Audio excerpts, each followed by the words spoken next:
성도 여러분, 아기 예수님이 오늘 이 땅에 오셨습니다. 오늘은 기쁜 성탄일입니다. 이 아침 우리를 위해 아들을 보내신 하나님의 사랑이 저와 여러분 안에 가득하길 간절히 축복합니다.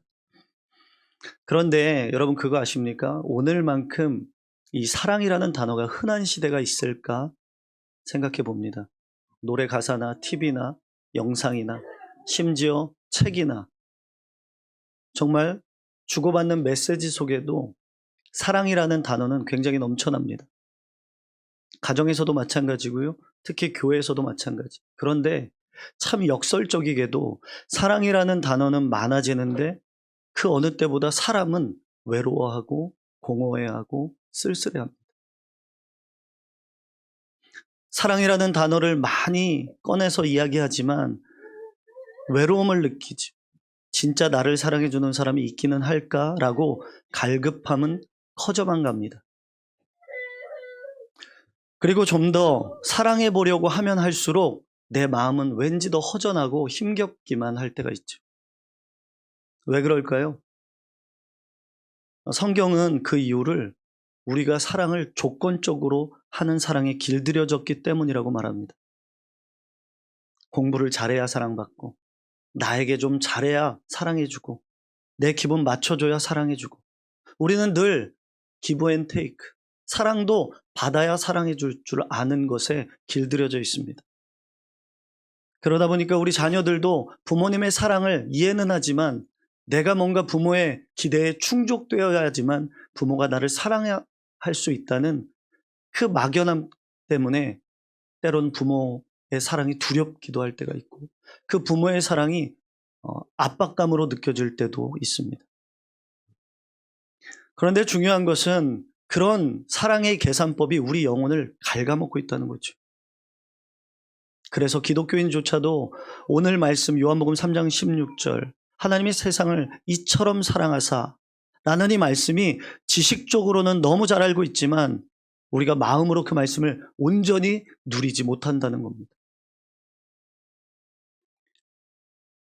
그래서 오늘 본문은 우리에게 이렇게 선포하는 겁니다. 하나님의 사랑은 그런 계산적인 사랑이 아니고 하나님의 사랑은 단지 사랑한다는 말뿐인 사랑이 아니고 직접 우리를 사랑하시기 때문에 이처럼 사랑하사 독생자 예수 그리스도를 보내주시는 육신을 입고 이 땅에 오신 진정한 사랑이라는 것을 하나님은 우리에게 선포하고 있습니다.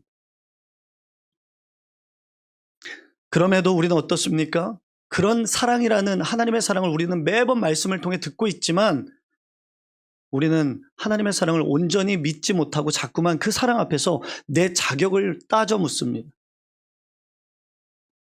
나는 사랑받을 만한 존재인가? 나는 하나님 앞에 사랑받을 만큼 헌신하고 충성하고 있는가? 그리고 전도를 해보면요. 대부분의 우리 믿지 않는 성도들이 꼭 하는 이야기가 있죠. 뭐라고 이야기합니까? 아직 저는 술, 담배를 해요. 아직 못 끊었어요. 아직 거짓말도 해요. 아직 저는 준비가 되지 못했어요. 스스로 조건적으로 자격으로 사랑받을 준비가 안 됐다고 느끼는 거죠. 그러다 보니까 하나님 앞에 나오질 못합니다. 그런 우리들에게 오늘 본문은 이렇게 말씀하는 거예요. 하나님의 사랑은 우리의 반응보다 먼저 시작되었다. 무슨 말인가? 하나님의 사랑은요, 우리의 자격이나 조건에 따라 사랑하는 것이 아니라 이미 우리를 사랑하고 계신 줄로 믿습니다. 내 모습이 어떻든지. 그래서 로마서 5장 8절에 이렇게 말씀합니다. 우리가 아직 죄인 되었을 때 그리스도께서 우리를 위하여 죽으심으로 하나님께서 우리에 대한 자기의 사랑을 확증하셨느니라. 이 말씀에서 하나님께서 우리를 언제 사랑하셨다고 말씀하십니까? 언제? 우리가 하나님을 외면하고 하나님을 떠나 살고 죄 가운데 있었을 때 아직 고집스러운 내 의로 살아가는 죄인 되었을 때에 어떻게 그리스도께서 이미 우리를 위하여 죽으심으로 독생자 예수를 내어주심으로 죽으심으로 어떻게 결론이 났습니까? 그 사랑을 의심의 여지 없이 확증하셨느니라. 신학적으로 이것을 선행적 은혜라고 말합니다. 하나님은 우리가 변해서 사랑하신 것이 아니라, 조건이 충족돼서 사랑하신 것이 아니라, 사랑받을 자격 없는 우리를 먼저 사랑하셨기 때문에 우리가 변화의 길을 걸을 수 있다는 것입니다. 그래서 성탄은 우리에게 이렇게 말씀하는 거예요. 네가 이뻐서 사랑하는 게 아니야. 네가 남들보다 잘나서 사랑하는 게 아니야. 네가 남들보다 앞섰기 때문에 사랑하는 것이 아니야. 내가 너를 사랑하기로 작정했기 때문에 비로소 너는 아름다워질 수 있는 거야. 믿으십니까? 그 사랑이 우리 안에 있길 간절히 축복합니다. 그러니 여러분, 하나님 앞에서 자신의 자격이나 형편이나 상황을 따져 묻지 마십시오. 우리가 하나님 앞에 나오기만 하면 하나님은 나를 안아주십니다. 세상 모두가 나를 조건적으로 따져서 사랑할지 몰라도 세상을 창조하신 전능자 그 하나님은 나를 지금 이 모습 그대로를 사랑하신다는 사실을 절대 놓치지 않는 저와 여러분들이 되기를 간절히 축복합니다. 여러분의 지금 모습이 어떤지 상관없어요. 여러분의 하나님 앞에 나오기만 하면 하나님은 여러분들을 붙들고 품어주신다는 거예요. 하나님의 사랑은 조건이나 자격에 있지 않다는 거죠. 그런가 하면 기억해야 되는 것은 하나님의 사랑은 말로만 하는 사랑이 아니었다는 거예요. 세상 사람들은 참 말로 사랑을 잘합니다. 사랑하는데 1초도 들지 않아요. 사실 사랑이라는 단어를 내뱉는 건 어렵지 않아요. 그러나 하나님은 말로만 사랑하지 않고 육신의 몸을 입고 이 땅에 직접 오셨다는 겁니다. 성육신하셨어요. 누구 때문에? 나 때문에. 그래서 요한복음 1장 14절 이렇게 말씀합니다. 말씀이 육신이 되어 우리 가운데 거하심. 여기서 육신이라는 헬라어 단어 사르크스는 단순히 이 살을 갖고 있는 육신을 가진 인간의 모양을 뜻하는 것이 아니라 배가 고프면 허기 지고 추우면 몸이 떨리고 채찍에 맞으면 살점이 떨어져가는 피 흘리고 아파하는 그 상처받기 쉬운 몸을 의미하는 겁니다.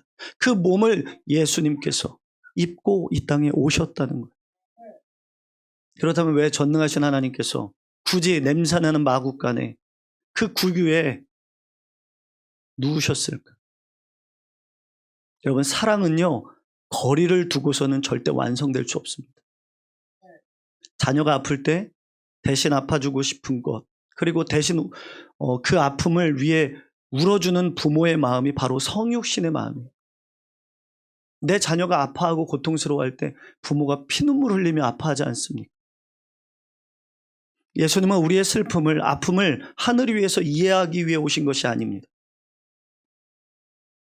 우리 곁에 직접 겪기 위해 오셨다는 사실을 기억하십시오. 사랑은요, 진짜 1초면 충분해요. 우리도 교회 안에서 너무 뻔한 사실은 서로 인사라는 이름으로 사랑합니다, 축복합니다, 너무 잘합니다. 그러나 입으로는 쉽지만 몸으로 보여주는 사랑은 피눈물 나는 헌신이 필요합니다. 예수님은 그 길을 택하신 겁니다. 우리는요, 내가 조금만 내 능력보다 누군가가 나를 낮춰보면 자존심 상하요. 그 자리에 있기를 극도로 싫어합니다. 그러나 주님은 전능자이시고 창조주심에도 불구하고 나를 사랑하심으로 자신의 모든 것들을 내려놓고 나를 이해하기 위하여 이 땅에 오셨다는 겁니다. 이런 성육신의 마음을 가장 잘 보여주는 이야기가 있습니다. 이 이야기는 실화인데요. 19세기 말 하와이에 몰로카이라는 섬이 있었습니다.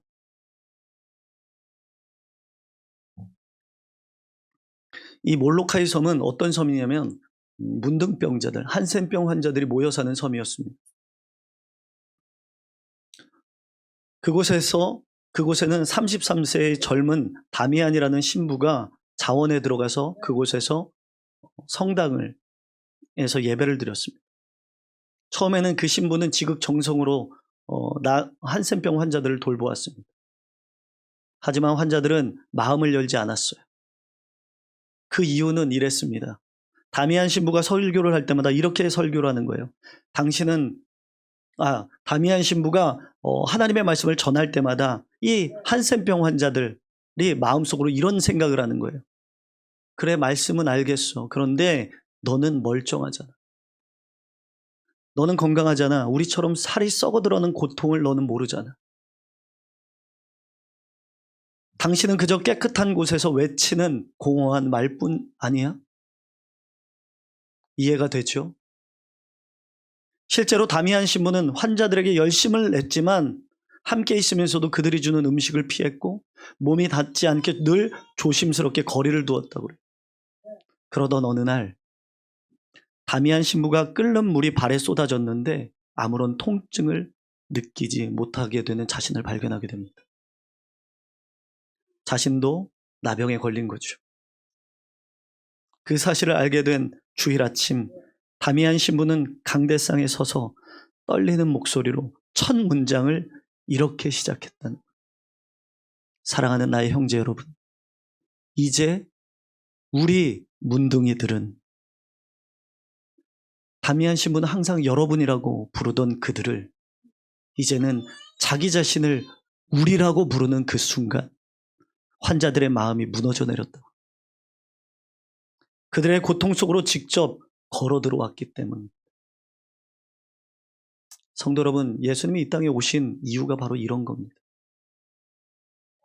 주님은 우리의 슬픔을 하늘을 위해서 이해하기 위해 그냥 단순히 이 땅에 오신 것이 아닙니다. 우리와 똑같은 연약한 모습으로 이 땅에서 고통을 겪기 위해, 그리고 우리를 이해하고 공감하기 위해 오셨다는 것. 말로 하는 사랑은 거리를 둘 수 있지만 몸으로 하는 사랑은 곁에 있어야 합니다. 예수님은 우리와 함께 아프시기 위해, 우리와 함께 울어주기 위해 그 거리를 깨고 이 땅에 내려오셨습니다. 그 사랑이 오늘 나를 향하고 우리를 향하며 나와 오늘 함께 있다는 사실을 믿으시기 바랍니다. 여러분, 어떤 고난과 고통과 아픔 속에 있습니까? 하나님을 믿으면 그 하나님의 사랑이 나를 붙들어 줍니다. 나를 이해합니다. 나에게 능력이 됩니다. 믿는 자에게는 절대 능치 못함이 없음을 말씀을 통해 깨닫는 우리가 되길 간절히 축복합니다. 그리고 마지막으로 하나님의 사랑은요, 우리에게 영원한 사랑을 내어주십니다. 영원한 사랑, 영원한 생명을 내어주십니다. 여러분 기억하십시오. 아기 예수의 탄생은 우리가 이렇게 기뻐하지만 사실은 이 아기 예수의 탄생은 곧 십자가로 향하는 첫걸음입니다. 아기 예수님의 탄생은 그분의 몸이 찢길 십자가라는 결론을 향한 시작이라는 겁니다. 주님은 요한복음 6장 53절에서 이렇게 말씀합니다. 인자의 살을 먹지 아니하고 인자의 피를 마시지 아니하면 너희 속에 생명이 없느니라. 중요한 말씀입니다. 이게 무슨 말씀일까? 도대체 인자의 살을 먹고 피를 마시라니 이게 무슨 말일까? 당시 이 말씀을 들었던 유대인들은요, 경악을 했대요. 어떻게 자기의 살을 우리에게 주어 먹게 하겠느냐고 수군거렸다고 그래요. 하지만 이 말씀 속에서 우리를 향하신 하나님의 뜨거운 사랑을 우리는 깨닫게 됩니다. 인자가 누구입니까? 예수님이시죠. 여기서 살을 내어주고 피를 내어준다는 것은 죄인인 나를 위해 기꺼이 죽으신다는 의미입니다. 살과 피를 내어주면서까지 죽으신다는 거죠. 자신의 생명을 내어줌으로 나의 죄를 깨끗이 씻기어 영원한 생명을 얻게 하신다는 겁니다. 그런데 여기서 기억해야 되는 것, 내어주신 살과 피를 여기서 뭐라고 말합니까? 먹고 마시라고 말합니다. 여러분, 먹고 마신다는 것은요, 완전한 연합을 의미합니다. 유대인들에게 피를 마시는 것은 율법으로 엄격히 금기 사항이었습니다. 왜 그러냐면 피에는 생명이 있기 때문에. 그럼에도 주님이 이렇게 거친 표현을 쓰신 이유는 연합을 설명하기 위해서입니다. 생각해 보세요. 우리가 음식을 먹습니다. 그 음식을 먹으면 그 음식이 우리 안에서 소화되고 분해되어 세포가 되어 에너지가 됩니다. 그 음식과 내가 하나가 되는 겁니다. 이처럼 주님은 우리가 그분의 말씀을 멀리서 감상하는 관객들이 되기를 원치 않으신다는 겁니다. 주님이 사랑이 내 안에 들어와 내 피가 되고 살이 되고 근육이 되어 내 삶의 방식이 완전히 바뀌어 완전한 하나됨을 원하신다는 겁니다. 예수님이 내 안에, 내가 예수님 안에 거하는 실제적 관계를 지금 원하신다는 거예요. 그런데 뭐라고 말씀합니까? 만약 우리가 그의 인자의 피와 살과 먹지 않으면 너희 속에 뭐가 없다? 생명이 없다. 여러분, 하나님의 사랑은 먹고 마셔야 내 것이 되는 줄로 믿습니다. 그렇지 않으면 내 속에 생명이 없느니라라는 무서운 경고가 우리 안에 지금 되어지는 겁니다. 여러분, 상상을 해보세요. 아무리 좋은 음식도요, 상위에 차려져만 있으면 내 몸에 영양분이 되지 않습니다. 내가 직접 먹고 소화해야 내 피가 되고 살이 됩니다. 하나님의 사랑도 마찬가지라는 거예요. 오늘도 여러분들을 위하여 하나님은 사랑한다고, 너를 위해 이 땅에 독생자 예수 그리스도를 보냈다고, 너를 위해 죽기까지 사랑한다고 말씀하시는데, 우리가 그것을 믿지 않고 먹지 않으면 내 안에 생명이 없느니라. 우리의 영혼은 여전히 배고프고 메마를 수 없다는 거예요. 그 찢기신 살과 피 흘리신 피가 나를 위한 것임을 믿고 내 존재의 일부로 받아들일 때 비로소 우리는 진짜 생명과 진짜 사랑을 이 땅 가운데 누리게 되는 줄로 믿습니다. 여러분, 세상 말로 오늘 이 인자의 살과 피를 먹는다는 말로, 인자의 살과 피를 먹는다는 것이 우리의 일상의 언어로 쉽게 설명하면 뭔지 아십니까? 내 자식이 부모 등골 빼먹는 거예요. 등골 빼먹는 거예요. 확 와닿지 않으세요? 무슨 말입니까? 등골 빼먹는다는 게 거친 표현 같지만 사실 그 부모와 자식의 사이의 본질의 이야기입니다. 자식이 그냥 큰 것 같죠. 그냥 산 것 같죠. 자식은 부모의 핀 눈물과 땀방울을 먹고 지금 큰 겁니다. 엄마가 자기 살을 깎아 밥을 하고 아버지가 뼈 빠지게 진액을 빼서 벌어온 돈으로 공부합니다. 결국 자식은 부모의 몸을 먹고 사는 거예요. 젊음을 먹고 사는 거예요. 피와 땀을 갈아 넣은 걸 먹고 자녀들이 살아가는 거예요. 부모의 진액을 다 흡수하며 살아가는 존재가 자녀인 거예요. 혼자 컸다고 착각하면 안 돼요. 부모가 자기 등골을 내어주지 않으면 자식은 살 수 없습니다. 여러분, 하나님과 우리의 관계도 똑같은 겁니다. 오늘 예수님이 내 살을 먹고 피를 마셔라 말씀하시는 건 하나님이 기꺼이 우리의 등골 되어주신다는 거예요. 너희는 내 몸을 먹고 살아라. 내가 찢기고 쪼개져서 너희를 먹여 살릴 테니, 내가 다 쏟아낼 테니 너희는 제발 받아 먹고 살기만 하라고 요청하시는 거예요. 이게 진짜 성탄의 의미인 거예요. 하나님은 우리에게 고상한 훈계를 하러 오신 것이 아닙니다. 우리가 마음껏 그분의 사랑을 빼먹고 살아갈 수 있도록 자기의 몸을 통째로 오늘 이 아침에 우리에게 주신 줄로 믿습니다. 그러니 여러분, 제발 주남교회 성도 여러분, 이제 구경만 하지 마십시오. 하나님의 사랑을 지식으로만 두지 마십시오. 잔치상을 차려놓고 굶어 죽는 일은 아주 미련한 일입니다. 하나님이 나를 살리려고 자기 등골 내어주시려고 오늘 오셨구나. 나에게 자기 밥이 되어, 우리의 밥이 되어 생명 되어주시려고 오셨구나. 이 사실을 철저하게 믿는 저와 여러분들이 되길 간절히 축복합니다. 믿음이 좋은 집사 부부가 있었어요. 그 집사님 부부 중에 둘째가 태어나기 전이니까 15년 전에 첫째가 갑작스러운 사고로 식물인간이 되었어요. 의식은 있지만 몸을 가누지 못하고 지능도 성장도 거의 멈춘 채 15년 동안을 생명 유지 장치에 생명을 연명하고 살고 있었어요. 이 젊은 부부에게 이 얼마나 청천벽력 같은 일입니까? 아이가 사고를 당할 때까지만 해도 그 부부는 신앙생활을 그냥 그렇게 교회만 왔다 갔다 하며 그런가 보다 하며 신앙생활을 했습니다. 그런데 아이가 사고를 당한 그 순간부터 그들은 하나님께 매달리고 붙들리기 시작했습니다. 15년을 매일매일 기도하며 하나님 앞에 엎드려지고 하나님 앞으로 나아갔습니다. 그런데 이 집사님 부부가 최근 그 교회 담임 목사님을 찾아와 이런 고백을 합니다. 목사님, 우리 큰아이가 아직 저렇게 누워있지만 우리 가족 모두가 이렇게 밝고 평안하고 기쁨 가운데 살 수 있는 것은 어찌할 바를 몰라 절망하고 있을 때 하나님이 우리 가족만 덩그러니 내버려 두지 않으셨기 때문입니다. 이제는 우리 가족 모두가 고백할 수 있습니다. 하나님이 정말 우리의 아버지시라고, 그 끔찍한 사고 이후로 우리 가족을 돌보시는 진짜 부모는 하나님이 되어주셨다고.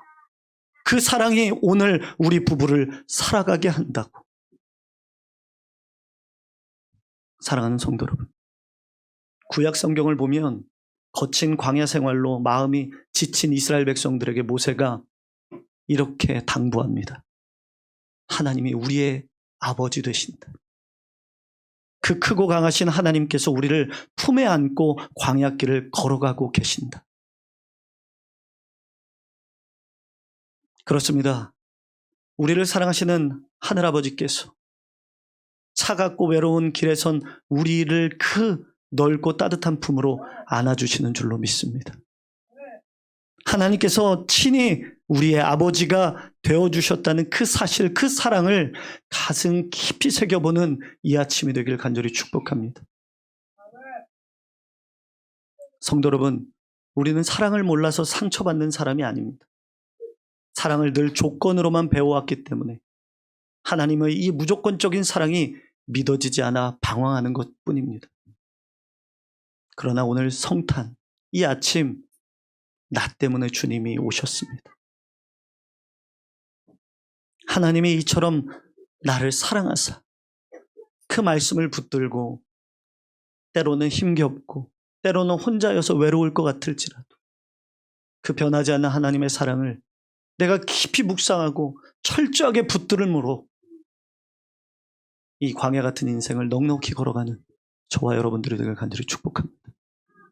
이 아침에 그 주님의 사랑을 마음 깊이 묵상하며 어려울 때나 기쁠 때나 늘 나와 함께 하시는 그 하나님의 사랑을 놓치지 않는 이 아침이 되기를 간절히 축복합니다.